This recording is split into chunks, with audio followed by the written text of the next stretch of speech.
History tells the story of the world and of our lives. Sometimes that history goes bump in the night.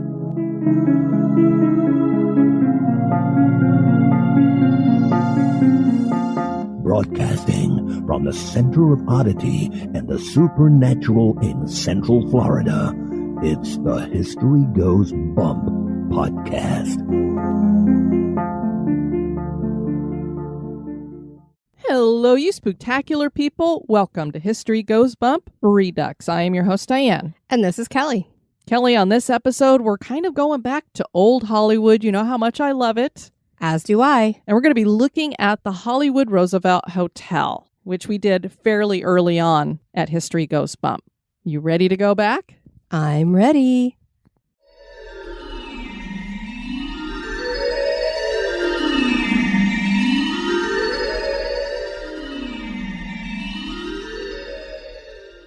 There's no missing the Hollywood Roosevelt Hotel. It stands tall along Hollywood Boulevard in Los Angeles with a bright red neon sign on top announcing to the world that it is Hotel Roosevelt. This is Los Angeles' oldest continually operating hotel. The rich and famous from all walks of life have passed through its doors, and some of those people still seem to be hanging around after their deaths.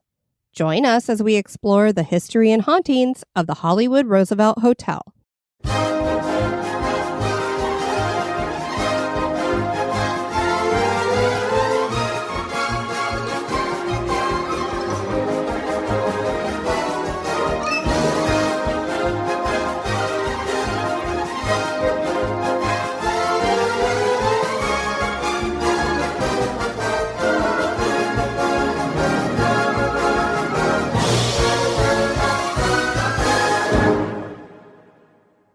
The Hollywood Roosevelt Hotel is located in downtown Hollywood at 7000 Hollywood Boulevard. The hotel was built in 1926, just as Hollywood had become the film capital of the world. This was a time when studios managed everything that happened in Hollywood, and an actor's success rested on whether he or she could obtain a contract from a production studio. There were 5 major studios that ran everything: RKO, MGM, Paramount, Warner Brothers, and Fox. Sound was coming to moving pictures that would soon be nicknamed talkies. The golden age of Hollywood was just beginning, and 83 cents of every entertainment dollar spent in America went to the movies. Wow. Now we look at it, and there is a lot of money in the movies, but if you compare it to how much people spend on entertainment, there's no comparison to back then. The glitz and glamour associated with movie making was launching at this same time as well, with it growing to new heights in the 1930s. Hollywood needed a hotel that reflected this glitz and glamour period, and some stalwarts from the Hollywood community bankrolled the building of that hotel. This included Mary Pickford, Louis B. Mayer, Sid Grauman, and Douglas Fairbanks. They hired architects Fisher, Lake, and Traver, a short-lived architectural firm that also designed the Stillwell Apartments in Long Beach and the Phoenix Westward Ho Hotel. The groundbreaking became a momentous event hosted by Sid Grauman himself, and featured several silent film stars, and was emceed by actor Fred Niblo. And there was a flyover by the stunt aerial group, the Black Falcons. The architecture of the hotel was in the Spanish colonial revival style and featured rounded Moorish windows, low-pitched clay-tiled roof, terracotta and cast concrete ornamentation, and stucco finish. The interior had plaster walls, wrought iron chandeliers, painted ceilings created by Dutch-born Southern California artist Anthony Antoon Bean Heinsbergen, tiled floors, and an arched loggia. There were also colorful tiled fountains.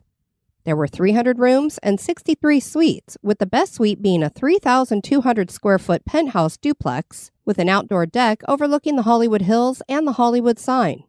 The hotel also contained multiple dining rooms, a basement grill room, a main floor containing an expansive dining area, and a special supper room that had dancing to a pipe organ.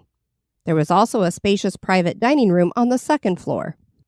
The hotel was named for President Teddy Roosevelt and officially opened on May 15, 1927. The grand opening was celebrated with several celebrities from Charlie Chaplin to Will Rogers to Greta Garbo. The hotel not only hosted the rich and famous, but tourists to Hollywood and was a cultural center for Hollywood. As a matter of fact, the Academy of Motion Picture Arts and Sciences occupied offices in the hotel from 1928 until 1935.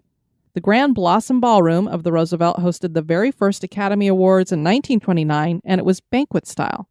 13 statuettes were handed out by Al Jolson and Douglas Fairbanks, and the entire ceremony lasted a mere 5 minutes. Oh, wow.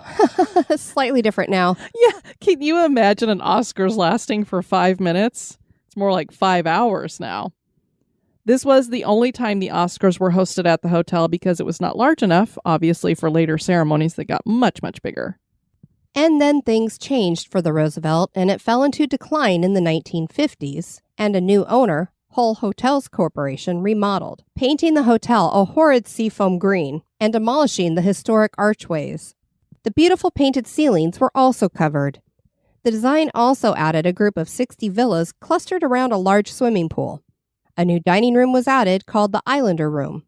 Architect Styles O. Clements designed a 1,040,882 square foot addition to the Roosevelt, which included a 4-story, 300-car parking garage and the addition of a 2-story, 31-room block. The hotel was revived for a time. The wrecking ball came calling in the 1980s, but Radisson bought the building and attempted to restore the Roosevelt to its former glory using historic photographs for guidance, and they did a good job. Unfortunately, I can't believe we had these archways being destroyed and that painted ceiling covered over. I know, I'd read one sentence and Diane would say, "That pisses me off." And I'd read the next sentence, "That also pisses me off." On August 13th, 1991, the city of Los Angeles declared the hotel building Los Angeles Historic Cultural Monument number 545. And in 1995, Goodwin Gaw purchased the hotel from Clarion Hotels. Under their guidance, Roosevelt transported guests to the golden age of Hollywood. The hotel featured vintage bowling lanes, an Olympic-sized pool with a David Hockney mural painted on the bottom, live theater, and the Tropicana bar. In 2005, the Thompson Hotel Group began managing the hotel and launched a $30 million renovation of the hotel, which made it perfectly comfortable for the modern era, but it most certainly lost a bit of its glitzy charm. So they did upgrade it for people, but some of the glitz is gone. Thompson Hotels continued their management until 2015. Then the hotel was managed by its own independent management company. The hotel has continued to change through the years. In 2021, design firm Nikki Kehoe gave the interior of the hotel a facelift and a new restaurant opened called The Barish. The firm added vintage and custom furniture, a fireplace, new lighting, and other enhancements that keep the character but update it. Despite the interior renovations, the Roosevelt Hotel is one of the few historic treasures remaining in this area of Hollywood, along with the Chinese Theater that is a block to the east and the El Capitan Theater that stands on Hollywood Boulevard as well.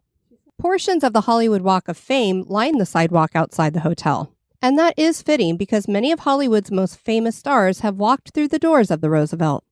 You may know Errol Flynn as Robin Hood, but did you know him as a bathtub ginner as well? No. Doing a little something on the side there, are you, Errol? The Roosevelt had a barber shop, and Flynn used a back room there to brew his famous gin recipe. And if you've seen The Little Colonel starring Shirley Temple, you may recall the fabulous tap dancing routine she does with Bill Bojangles Robinson in the film. They practiced that routine in the Roosevelt Hotel on the stairs between the ballroom and the lobby. Stars who stayed here include Charlie Chaplin, H.G. Wells, Max Baer Sr., Mary Martin, F. Scott Fitzgerald, Ernest Hemingway, Mike Posner, Prince, Brad Pitt, and Angelina Jolie. Other famous people would make the Roosevelt Hotel home. Clark Gable and Carole Lombard lived in a penthouse there, and that penthouse is now named for them. Along with the name change came a price change. A penthouse that Gable paid $5 a night for now runs a whopping $3,500 a night. Montgomery Clift lived at the Roosevelt during the filming of From Here to Eternity and paced the hallways of the 9th floor as he memorized his lines. Marilyn Monroe lived in a poolside suite for 2 years after her star began to rise. She'd begun as a model, and that career started to take off just as she found herself newly single, having gone through her first divorce of, well, many. Thus, she made the hotel home and enjoyed sitting in a dark corner booth at the Cinegrill, which is named Teddy's today. She even met her husband, Arthur Miller, at the hotel's Cinegrill nightclub. The room Marilyn lived in was the largest and best in the hotel, and that suite is now named for her. Marilyn also posed for her first ad ever, an ad for suntan lotion on the hotel pool's diving board. And now a little break for a word about one of our sponsors.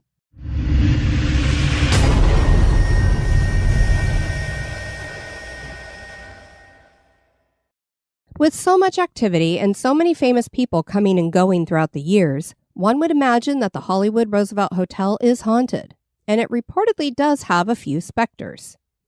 Montgomery Clift had stayed on the 9th floor and paced the hallways, practicing his trumpet for a part he was playing.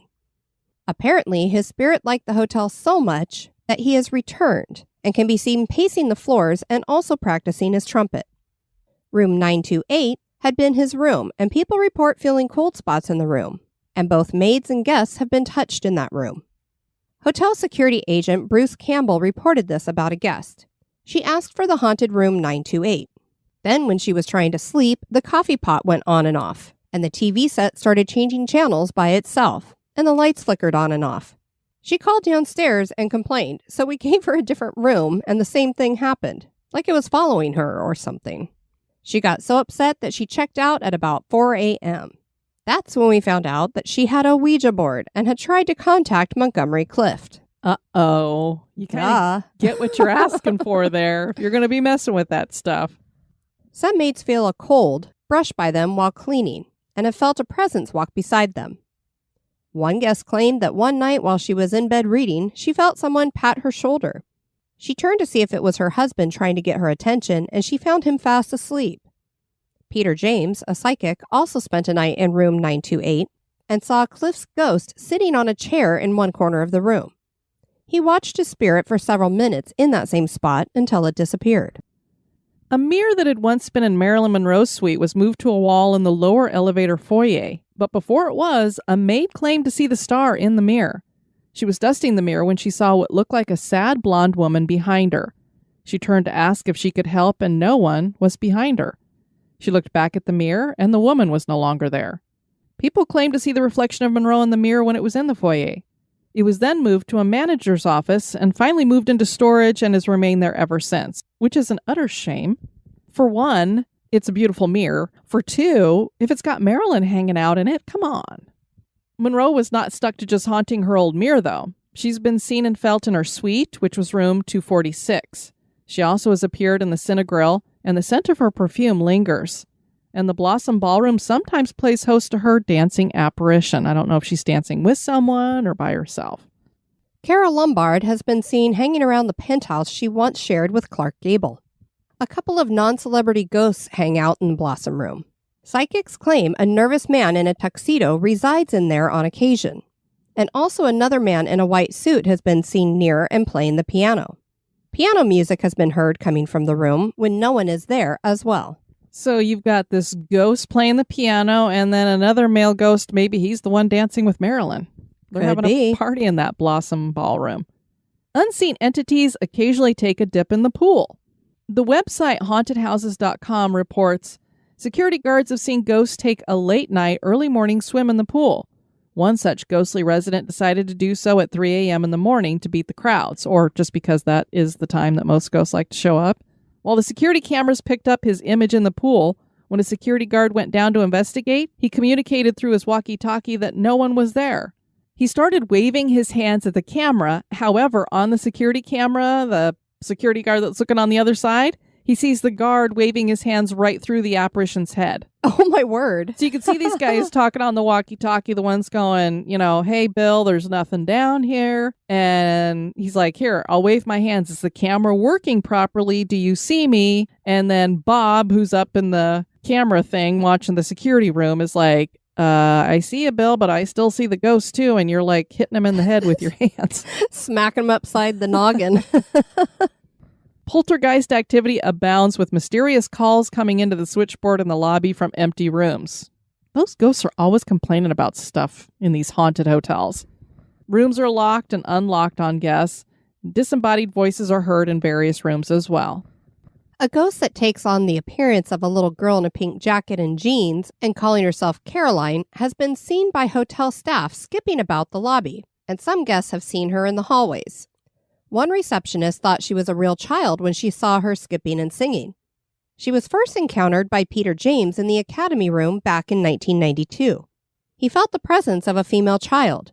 When he entered the penthouse library, the psychic got to communicate with her. He saw her crying, so he asked what was wrong, and she explained to him that she was worried about her mother, that she would get hurt. As James tried to comfort her with words, she disappeared.